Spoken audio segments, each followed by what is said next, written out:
Hello' everyone, সকলোকে স্বাগতম জনাইছোঁ। আজিৰ ভিডিঅ'টোলৈ আপোনালোকে থাম্বনেইলত গম পাইছে Indian Oil Corporation Limited Assam ডিভিজনৰ যিটো ডিগবৈ ৰিফাইনাৰীৰ পৰা 30জন GNM আৰু 30জন BSc নাৰ্ছিঙৰ চিট আছে। গতিকে প্ৰত্যেক বছৰি এডমিশ্যনৰ কাৰণে এডভাৰটাইজমেণ্ট মুকলি হয়। ঠিক তেনেদৰে 2024 চনৰ বাবে অলৰেডি মুকলি কৰিলে। আপোনালোকে ইয়াত দেখা পাইছে যিটো অনলাইন এপ্লিকেশ্যন 21/7/2024 পৰা 11/8/2024 দিয়া আছে। আজি 9 তাৰিখ, কাইলৈ 10 আৰু 11/8/2024 তাৰিখে লাষ্ট ডেট আছে। গতিকে হয়তো কিছুমানে জানিব বিচাৰে কোনে কোনে এপ্লাই কৰিব পাৰিব। যিসকলে বৰ্তমান BSc নাৰ্ছিং আৰু GNM নাৰ্ছিং এণ্ট্ৰেঞ্চ এক্সামিনেশ্যন দিছিলে Srimanta Sankardev university of health ছায়েন্সৰ পৰা, সিহঁতে ইয়াত এপ্লাই কৰিব পাৰিব। গতিকে আপোনালোকৰ যিটো লাষ্ট ডেট 11/8/2024 তাৰিখ। গতিকে আপোনালোকে এপ্লাই কৰিব পাৰে অনলাইনৰ থ্ৰুদি। ইয়াত দিয়া আছে AOCNA, এইটো ৱেবছাইটটো আপোনালোকে চাব পাৰে।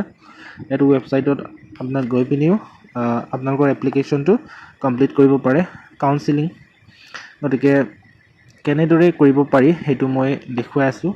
আপোনালোকে ইয়াত দেখা পাইছে, ইয়াত এইটো অফিচিয়েল ৱেবছাইট হয়, যিটো অইল ইণ্ডিয়া ডিগবৈ ব্ৰাঞ্চৰ নাৰ্ছিং যিটো এডমিশ্যনৰ কাৰণে।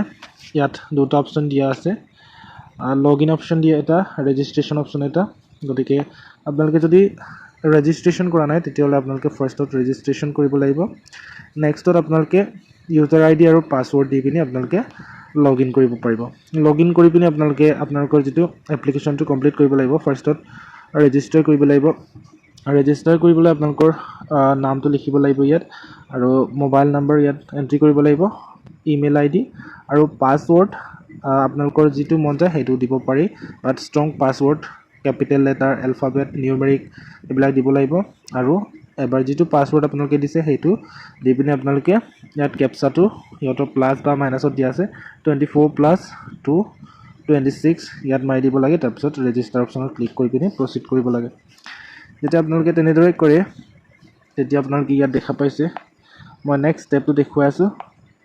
আপোনালোকে ৰেজিষ্টাৰ কৰাৰ পিছত পাছৱৰ্ড আৰু যিটো মোবাইল নম্বৰ সেইটো আপোনালোকে আগৰ যিটো লগ ইন অপশ্যনত গৈ পিনি আপোনালোকে লগ ইন কৰিব লাগিব। যেতিয়া আপোনালোকে ৰেজিষ্ট্ৰেশ্যন অপশ্যনত ক্লিক কৰে তেতিয়া এনেধৰণৰ OTP আপোনালোকে স্ক্ৰীণত দেখা পাব। এইটো স্ক্ৰীণৰ OTP হে এণ্টাৰ কৰিব লাগে, কাৰণ কিছুমানে হয়তো বিচাৰি থাকিব পাৰে মোবাইলৰ, কিন্তু ইয়াত স্ক্ৰীণতহে শ্ব' আপ হৈ থাকে। এই যিটো নাম্বাৰটোৱে ইয়াত এণ্ট্ৰি কৰি পিনি ভেৰিফাই OTPত ক্লিক কৰিব লাগে। তেতিয়া আপোনালোকৰ নেক্সট যিটো ইণ্টাৰফেচটো এনেদৰে শ্ব' আপ হৈ যাব।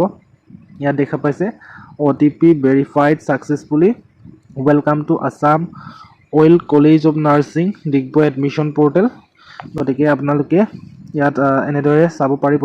নেক্সট এই যিটো কৰ্নাৰত গ'লে আপোনালোকে দেখা পাব ইয়াত এপ্লাই নিউ এপ্লিকেশ্যন, ইয়াত আপোনালোকে ক্লিক কৰিব লাগিব। নেক্সট যেতিয়া আপোনালোকে তাত ক্লিক কৰে তেতিয়া এনেধৰণৰ ইণ্টাৰফেচ শ্ব' আপ হৈ যায়। গতিকে এইবিলাক আপোনালোকে ফিল আপ কৰিব লাগিব। চ'জ এপ্লিকেশ্যন কেটেগৰী, আপোনালোকৰ যিটো GNMৰ ৰিজাল্ট দিছে কেইদিনমান আগতে, বাট এইটো মই যেতিয়া আপোনালোকৰ কাৰণে বনাইছিলোঁ তেতিয়া অকল BSc নাৰ্ছিঙৰ কাৰণে ইয়াত এপ্লিকেশ্যন চলি আছিলে। বাট ছেইম ৱেবছাইটতে গৈ পিনি আপোনালোকে যদি GNMৰ বাবে কৰিব বিচাৰে, হয়তো এতিয়া অলৰেডি আপডেট হৈ গৈছে, আপডেট হ'লে ইয়াতে আপডেট হ'ব BSc অথবা GNM। গতিকে BSc GNM দুটাৰ কাৰণে আছে 30টা চিট। গতিকে আপোনালোকে যদি GNMৰ কাৰণে কৰা নাই একেটা প্ৰচেছতে কৰিব লাগিব। বাট এতিয়া BScৰ কাৰণে আমি কৰি লওঁ। ফাৰ্ষ্ট আপোনাৰ যিটো নামটো শ্ব' আপ হৈ যাব, ফাদাৰ নেমটো লিখিব লাগিব, মাদাৰ নেমটো লিখিব লাগিব, মেৰাইটেল ষ্টেটাছ, বিবাহিত নে অবিবাহিত, নেশ্যনেলিটিটোতো ইণ্ডিয়ানেই থাকিব, বাট কাষ্টটো যিটো কাষ্টৰ পৰা বিলং কৰে সেইটো কাষ্টটো আপোনালোকে চিলেক্ট কৰিব নিজৰ মতে। নেক্সট এইটো ছাইডত আপোনালোকৰ আছে বাকী ফিল আপ কৰিবলগীয়া ফিমেল মেল আগতে আপোনালোকে চিলেক্ট কৰিছিলে হয়তো। গতিকে ফাদাৰ অকুপেশ্যন কি কৰে আপোনাৰ দেউতাকে বা মাকে কি কৰে সেইটো ইয়াত ফিল আপ কৰিব লাগিব। তাৰপিছত ৰিলিজনটো কোনটো ৰিলিজনৰ পৰা বিলং কৰে সেইটো চিলেক্ট কৰিব লাগিব। নেক্সট ডেট অফ বাৰ্থটো ইয়াত আপোনালোকে এণ্ট্ৰি কৰি দিব, আৰু নেম অফ কাষ্ট আপোনালোকৰ যিটো কাষ্টৰ নামটো সেইটো লিখিব লাগিব। যদি তললৈ স্ক্ৰল ডাউন কৰে তেতিয়া আপোনালোকৰ এনেধৰণৰ অপশ্যন দেখা পাব। ANM আপোনালোকে ANM কৰি থৈছে নি সেইটো সুধিছে যদি কৰা নাই তেতিয়াহ'লে ন কৰি দিব আৰু পাৰ্চন উইথ ডিছেবিলিটি আপোনাৰ শাৰীৰিকভাৱে সক্ষম নেকি সেইটো সুধিছে যদি নহয় ন'ত ক্লিক কৰিব যদি হয় ইয়েছত ক্লিক কৰিব লাগিব resident of Digboi legislative constituency আপোনালোকে ডিগবৈ যিটো বিধানসভা সমষ্টিৰ আণ্ডাৰত পৰে নেকি সেইটো সুধিছে যদি নপৰে তেতিয়াহ'লে ন কৰি দিব যদি পৰে তেতিয়াহ'লে ইয়েছ গ্ৰছ এনুৱেল ইনকাম আপোনাৰ এনুৱেল ইনকাম চাৰ্টিফিকেটৰ মতে দিব লাগিব আৰু ডেট অফ ইছ্যু আপোনাৰ ইনকাম চাৰ্টিফিকেটটো কেতিয়া ইছ্যু কৰিছিলে সেইটো ডেট ইয়াত দি দিব লাগিব নেক্সট আপোনালোকৰ ইয়াত এজ ৰিলেক্সেশ্যন কাষ্টৰ নামটো লিখিব লাগিব registration number of nursing council যদি আপোনালোকে ANM কৰিছে ইয়েছ বুলি কৰিলেহে ইয়াত মানে আপোনালোকে লিখিব লাগে যদি ANM কৰা নাই তেতিয়াহ'লে ইয়াত ৰেজিষ্ট্ৰেশ্যন নাম্বাৰ লিখাৰ দৰকাৰ নাই নেক্সট আপোনালোকে ইছ্যু বাই আপোনাৰ ইনকাম চাৰ্টিফিকেটটো কোনে ইছ্যু কৰিছে ইয়াত লিখিব লাগিব ইনকাম চাৰ্টিফিকেটৰ ওপৰত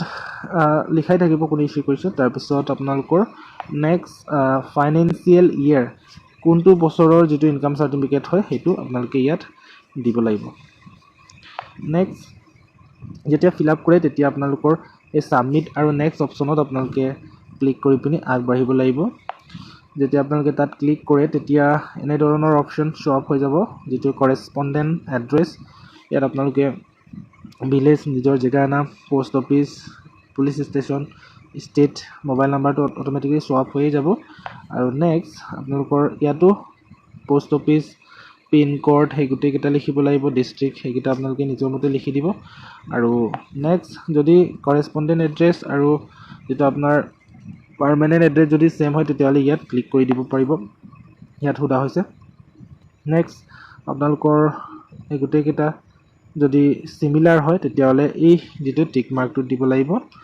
নেক্সট যদি আপোনালোকে এইটো হৈ গ'ল তেতিয়া নেক্সট এণ্ড ছেভ অপশ্যনত ক্লিক কৰি পিনি ইয়াত আগবাঢ়িব পাৰিব আপোনালোকৰ যিটো ক্লাছ 10ৰ ডিটেইলছ কেইটামান সুধিছে 12ৰ ডিটেইলছ কেইটামান সুধিছে যদি ANM কৰা আছে যদি আপোনালোকে ইয়েছ চিলেক্ট কৰা আছে তেতিয়া এইটো অপশ্যন শ্ব' আপ হ'ব নতুবা যদি ন কৰিছে এইটো অপশ্যন আপোনালোকে ফিল আপ নকৰিলেও হৈ যাব ভেকেশ্যনৰ কিবা এক্সট্ৰা কোৱালিফিকেশ্যন আছে নেকি ইয়াত সুধিছে যদি আপোনালোকে দিব নিবিচাৰে তেতিয়াহ'লে দিব নোৱাৰে দিব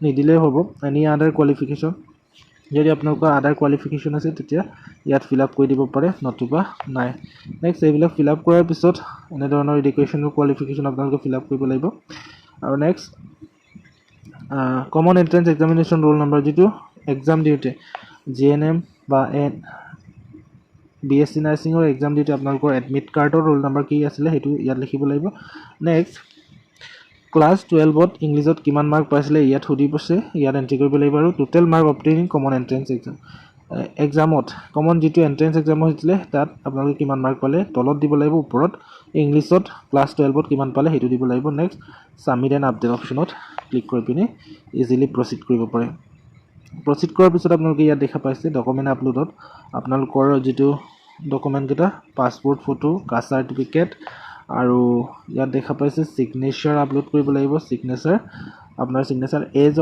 প্ৰুফ চাৰ্টিফিকেট এজ প্ৰুফৰ কাৰণে আপোনালোকে আধাৰ কাৰ্ড অথবা বাৰ্থ চাৰ্টিফিকেট দিব পাৰে গতিকে next disability certificate if applicable যদি আপোনালোকে শাৰীৰিকভাৱে সক্ষম তেতিয়াহ'লে ডিছেবিলিটি চাৰ্টিফিকেটটো দিব পাৰিব নতুবা আপোনালোকৰ যদি নাই তেতিয়াহ'লে নিদিলেও হৈ যাব নেক্সট আপোনালোকৰ আপলোড কৰিবলগীয়া ডকুমেণ্টকেইটা হৈছে ক্লাছ 10ৰ admit card marksheet and pass certificate এই গোটেইকেইটা আপোনালোকে মাৰ্জ কৰি পিনি এড কৰি পিনি আপলোড কৰিব লাগিব এটা PDFতে আৰু ইনকাম চাৰ্টিফিকেট আপোনালোকৰ আৰু এণ্ট্ৰেন্স যিটো GNM বা BSc নাৰ্ছিঙৰ যিটো এণ্ট্ৰেন্সৰ স্ক'ৰ কাৰ্ডটো আপোনালোকে আপলোড কৰিব লাগিব যদি ANM কৰিছিলে তেতিয়াহ'লে ৰেজিষ্ট্ৰেশ্যন কাৰ্ডটো আপলোড কৰিব লাগে নতুবা যদি কৰা নাই তেতিয়াহ'লে নকৰিলেও হৈ যায় নেক্সট আপোনালোকৰ 12ৰ মাৰ্কশ্বিট এক্সামিনেশ্যন কোৱালিফাইং মাৰ্কশ্বিট 12ৰ অকল মাৰ্কশ্বিটটোৱে লাগে বাট 10ৰ আপোনালোকে ইয়াত মনত ৰাখি থৈ দিব ক্লাছ 10ৰ আপোনালোকৰ এডমিট কাৰ্ড মাৰ্কশ্বিট আৰু পাছ চাৰ্টিফিকেট এই তিনিখন লাগিব বাট 12ত আপোনালোকৰ অনলি মাৰ্কশ্বিটটোৱে সুধিছে আৰু কনভাৰ্চন চাৰ্টিফিকেট এপ্লিকেবল যদি এপ্লিকেবল হয় এইটো মেণ্ডেটৰী নহয় আৰু এইকেইটা গোটেইকেইটা মেণ্ডেটৰী নহয় গতিকে এনেদৰে ডকুমেণ্টটো আপলোড কৰাৰ পিছত আপোনালোকে ইয়াত গোটেইকেইটাত টিক মাৰ্ক দি পিনি আপোনালোকে যদি এইটো ভালদৰে আপোনালোকে ফাৰ্ষ্টত পঢ়ি ল'ব, তাৰপিছত টিক মাৰ্ক দি পিনি আপোনালোকে চিম্পলি ছেভ এণ্ড আপডেট অপশ্যনত গুচি যাব লাগে ইয়াত। গতিকে ইয়াত গুচি যোৱাৰ পিছত আপোনালোকৰ এনেধৰণে ইণ্টাৰফেচ শ্ব' আপ হৈ যাব। ইয়াত দেখা পাইছে যদি আপোনালোকৰ যিটো প্ৰচেছটো লাষ্ট ষ্টেজত আছিলে তেতিয়াহ'লে কমপ্লিট দেখাব। গতিকে আপোনালোকে এপ্লিকেশ্যনটো এডিটো কৰিব পাৰিব। যদি সুবিধাৰ্থে আপোনালোকৰ কিবা ভুল হ'লে সেইটো কাৰেকশ্যনো কৰিব পাৰে। এনেধৰণৰ এটা ফৰ্ম মুকলি হয়, গতিকে আপোনালোকে ডাউনলোড কৰিব পাৰিব। ইয়াত আপোনালোকে দেখা পাইছে কিছুমান ইম্পৰ্টেণ্ট ডেট আছে। 11 আগষ্ট তাৰিখে শেষ হ'ব। গতিকে আপোনালোকে যদি কৰা নাই তেতিয়াহ'লে জলদি কৰি ল'ব। 11 আগষ্ট 2026 তাৰিখে লাষ্ট ডেট আছে। যদি কিবা অসুবিধা হয় আমি আমাৰ যিটো অফিচিয়েল হোৱাটছআপ গ্ৰুপৰ লিংকটো তলত দিয়া আছে, আপোনালোকে ডেছক্ৰিপশ্যনত গৈ পিনি ল'ব পাৰে বা জইন কৰিব পাৰে। যদি কিবা অসুবিধা থাকে আপোনাক সুধিব পাৰে, নতুবা আমাৰ থ্ৰু দি আপোনালোকে অনলাইনটো কৰিব পাৰি। গতিকে আজিৰ ভিডিঅ'টো এয়াই, ধন্যবাদ।